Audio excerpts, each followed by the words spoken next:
समाज में कुछ आए दिन ऐसी घटनाएं हो रही हैं जिसको समाज में होना नहीं चाहिए। इस घटना में भी कुछ ऐसा ही होता है, एक परिवार के मुखिया अचानक परिवार से गायब हो जाते हैं और उसके जब उनके गायब होने का कारण पता लगता है लोगों को, तो लोग सोचने और समझने पर मजबूर हो जाते हैं कि उनके ही परिवार के लोगों ने उन्हें गायब किया होता है और गायब ही नहीं, उनके साथ बहुत बड़ा खेल हुआ होता है। यदि जब अपराध करने के लिए कोई भी कदम उठाता है और सोचता है कि अपराध करने के बाद उसको बच जाएगा, तो ये हो नहीं पाता कि गुनाहों का पर्दाफाश हो जाता है। और इस घटना में भी कुछ ऐसा ही होता है, जो अपराधी होते हैं वो कोई और नहीं, जो परिवार का मुखिया गायब हो रहा होता है, उसी परिवार के मुखिया के ही परिवार के वो लोग होते हैं और इसको कहीं ना कहीं बड़ा ही निर्मम तरीके से हत्या की जाती है।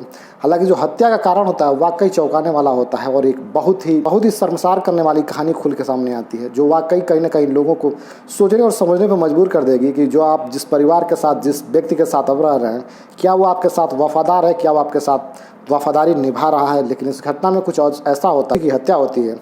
जो परिवार का मुखिया होता है वो अपने परिवार के लिए तो भरपूर मेहनत करता है, वफादारी निभाता है, लेकिन उसके ही परिवार की उसकी पत्नी और उसकी बेटी बेवफाई कर जाते हैं और उसको मौत के घाट उतार देते हैं। लेकिन जब घटना का पर्दाफाश होता है तो लोगों के पैरों तले ज़मीन खिसक जाती है। जब ये सोशल मीडिया और प्रिंट मीडिया के माध्यम से ये घटना पूरे उत्तर प्रदेश को मालूम पड़ती है, बिहार को मालूम पड़ती है और यूपी बिहार को ही नहीं पूरे देश को मालूम पड़ती है, तो सारा देश शर्मसार हो जाता है इस घटना के बारे में। ये घटना है बिहार का एक ज़िला पड़ता है भागलपुर, और भागलपुर के ही अंतर्गत एक थाना पड़ता है सनहोला, और सनहोला के ही अंतर्गत एक गांव आता है जिसका नाम होता है बड़ा रामासी।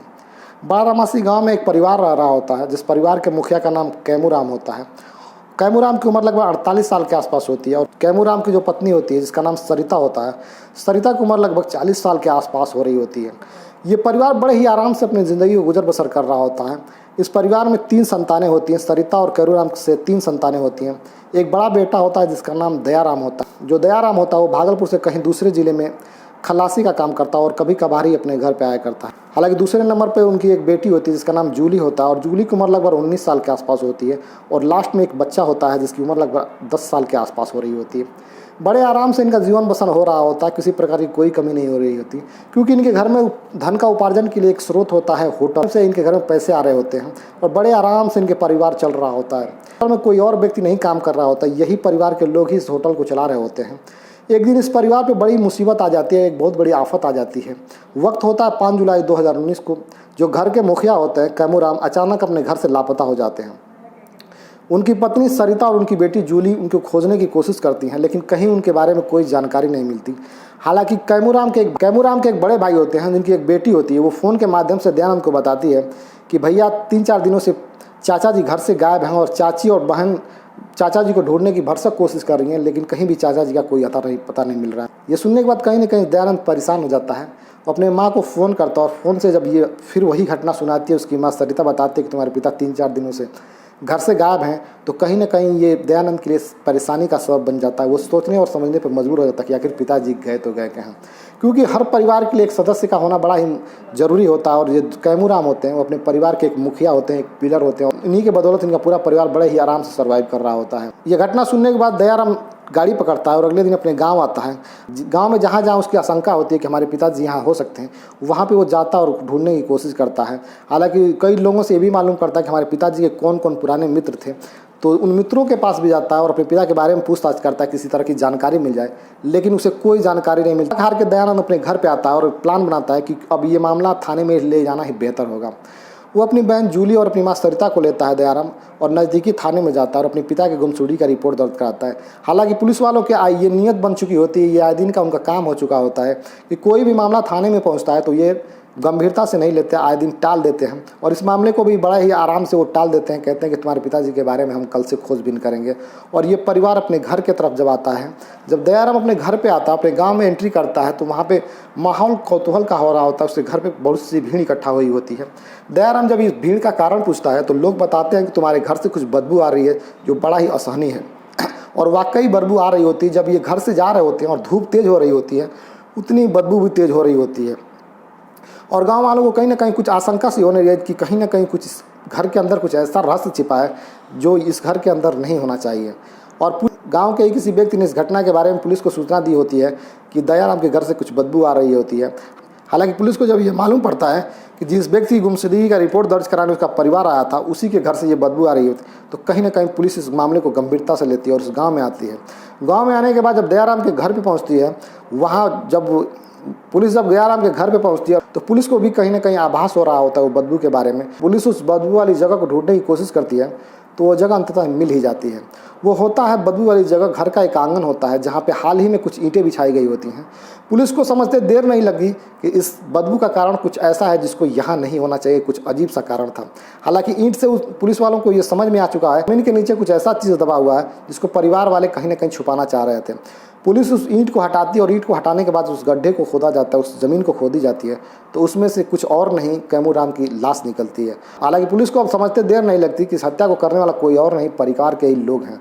परिवार में जो दो मौजूद होते हैं वो उनकी पत्नी सरिता होती है और उसकी एक बेटी होती है जूली, वही लोग परिवार में मौजूद होते हैं। पुलिस इनको गिरफ्तार करती है और थाने ले जाती है और थाने ले जाकर जब सरिता से पूछताछ करती है तो सरिता सारे कहानी को बताने लगती है। वाकई जो कहानी बताती है अपने आप में बड़ा ही अनसुलझी कहानी होती है, बड़ा ही शर्मसार करने वाली कहानी होती है। सरिता बताती है कि करीब 1 साल पहले उसके होटल पर एक लड़का आता है जिस लड़के का नाम दिनेश होता है। दिनेश की उम्र लगभग 28 साल के आसपास होती है। दिनेश आए दिन सरिता के होटल पे आता है और सरिता से मजाक भी किया करता है क्योंकि दिनेश हंसमुख प्रवृत्ति का होता है। ये मजाकों का सिलसिला बढ़ने लगता है और एक दिन होता क्या है कि दिनेश सरिता से कहता है कि सरिता मैं तुमसे बहुत प्यार करता हूँ। ये बात सुनने के बाद कहीं ना कहीं सरिता हंसने भी लगती है और मजाक समझ के उसे भूल जाती है। फिर अगले दिन दिनेश इस बात को फिर दोहराता है और इस बार सरिता इस चीज़ को गंभीरता से लेती है। वो बताती है कि मेरे 3 बच्चे हैं, तुम मुझसे प्यार कैसे कर सकते। दिनेश कहता है कि प्यार के लिए कोई उम्र की ज़रूरत नहीं, प्यार तो अपने आप हो जाता है। और ये बात कहीं ना कहीं सरिता को भी अच्छी लगती है। अब दिनेश सरिता के होटल पे आता है और घंटों तक बातें किया करता है और बातों का सिलसिला इतना बढ़ जाता है कि अब मिलने का भी दौर आ जाता है। जब भी वक्त मिलता है दिनेश को वो सरिता के घर जाता है और सरिता को जब भी मौका मिलता है दिनेश को अपने घर बुलाते। तो इन दोनों का मिलन सिर्फ साधारण मिलन ही नहीं होता बल्कि दिनेश और सरिता के बीच में अब आए दिन शारीरिक संबंध बनने लगते हैं। ये संबंधों का सिलसिला करीब 6 महीने तक गुजरता है कि एक दिन होता क्या है कि एक दिन दिनेश और सरिता आपस में शारीरिक संबंध बना रहे होते हैं। उसी दौरान जूली को ऐसा लगता है कि उसके घर से कुछ आवाज़ें आ रही हैं, कुछ आवाज़ें अजीब सी होती हैं। जूली अब उस आवाज़ के पीछे लग जाती है और ढूंढने लगती है कि आवाज़ आखिर आ कहाँ से रही है। जूली को ऐसा महसूस हो रहा था कि आवाज़ किसी और जगह से नहीं, उसके ही एक कमरे से आ रही होती है और उस कमरे के दरवाजे से वो झांकने की जब कोशिश करती है तो उसमें का जो नज़ारा होता है उसके पैरों तले ज़मीन खिसक जाती है। वो देखती है कि दिनेश और उसकी माँ सरिता आपस में शारीरिक संबंध बना रहे होते हैं।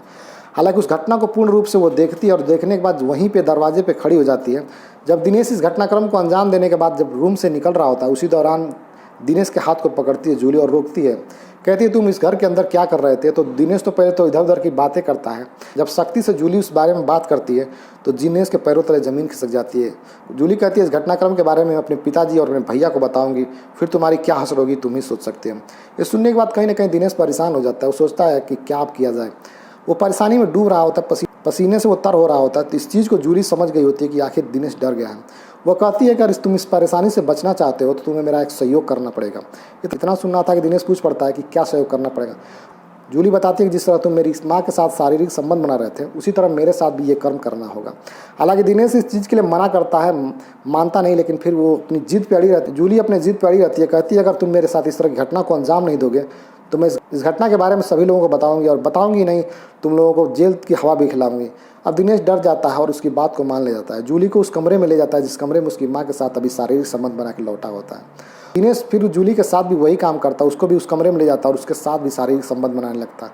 जब ये एक बार शारीरिक संबंध का रिश्ता कायम होता है तो फिर रुकने का नाम नहीं। तब दिनेश, जूली और उसकी माँ सरिता आए दिन शारीरिक संबंध बनाने लगते हैं। हद तो तब हो जाती है जब दिनेश जूली और सरिता के साथ एक ही कमरे में और एक ही बेड पर शारीरिक संबंध बनाने लगता है।